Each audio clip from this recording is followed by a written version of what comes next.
Good morning, everyone. I'm Tina Jennings. And I'm Heather Stricker. Well, it is something that threatens millions of American lives, young and old, male and female, from every background. Yet 1 in 3 Americans are not able to identify the warning signs that are happening to them. Now, we are talking about a stroke. Now, despite the tremendous toll stroke takes, the vast majority of Americans do not think of stroke as a major health concern. But today, we are not going to be left in the dark anymore. Dr. Imun Abdu and stroke survivor Tiara Coulter are here to put us in the know today. Ladies, thank you so much for being here with us.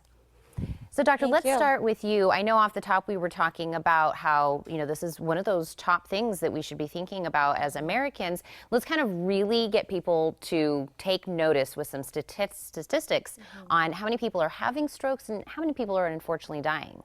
Yeah, that's actually a very important question because everybody knows breast cancer and heart attack.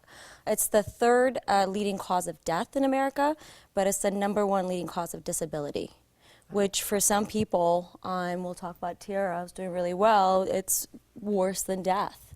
Right. When you think about it, you could be severely disabled to a point that you can't move, can't take care of yourself, can't feed yourself. So it's the #1 leading cause of, it's the leading cause of disability in the U.S. And you were saying every 40 seconds, as we're sitting here, that's going to happen several times during this interview, somebody is having a stroke. That's amazing. So let's really dive into exactly what is a stroke, and are there different types of stroke? Yeah, that's a very good question. So basically, stroke is, most people think of the heart because it's much more common. It's basically dead brain cells. That can either happen because of decreased blood flow to an important part of the brain, or you can have a hemorrhage. In Tiara's case, as we'll talk about, the most common is from decreased blood flow or blockage of an important artery that's supplying an important part of the brain. So that's basically the definition of stroke.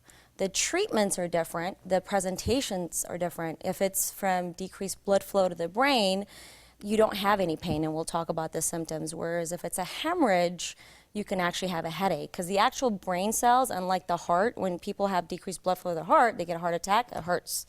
Whereas in a stroke, it doesn't hurt. You just have the symptoms. If it's the hemorrhagic kind, which is not as common as what we call the ischemic kind, you could have a headache from pressure in the brain. And I know you said we're going to get to the symptoms and why it's so important for us to know what those are, because really, how important is time when it comes to knowing those symptoms? Very, very important. So I am a neurosurgeon by background, and I do interventional strokes. I'm an endovascular neurosurgeon as well. So when we talk about statistics, about 800,000 strokes per year, and only 10% of those make it to the hospital on time.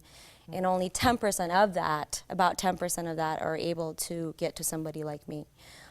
So time is of money. So when you have those symptoms, the brain may not be dead yet. So you may have several hours, several minutes.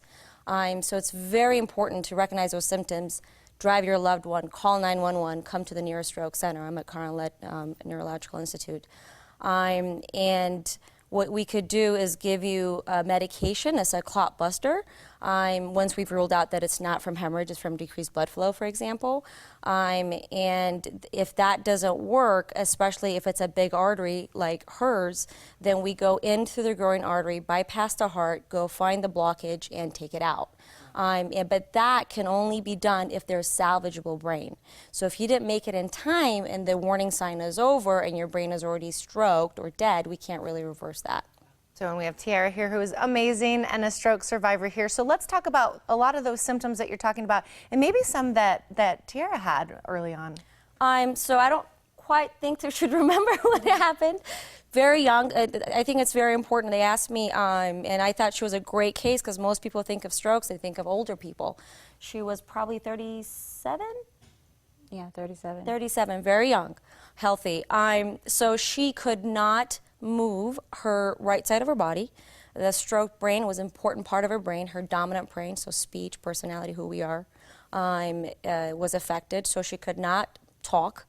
And literally after we opened it up, she was able to move her arm within seconds. Wow. And start talking. And I don't know how long you stayed in the ICU, maybe a day. And I want to make sure we get to those symptoms before this interview is done. And we have kind of an acronym that's going to help us with that, because this is really going to be helpful for viewers. So it's FAST, right, is the acronym? Right. So facial weakness, arm weakness, or leg weakness. Yeah. That's the A. The S is the speech. The T is time. Time is money.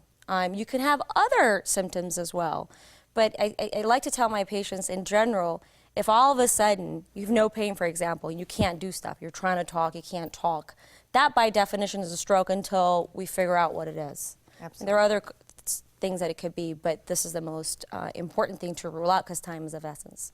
Well, I think this is super important information for our viewers today. I'm so glad you came on, talked about exactly what these symptoms are.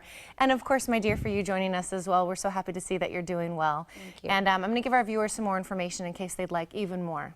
Thank you so much, ladies.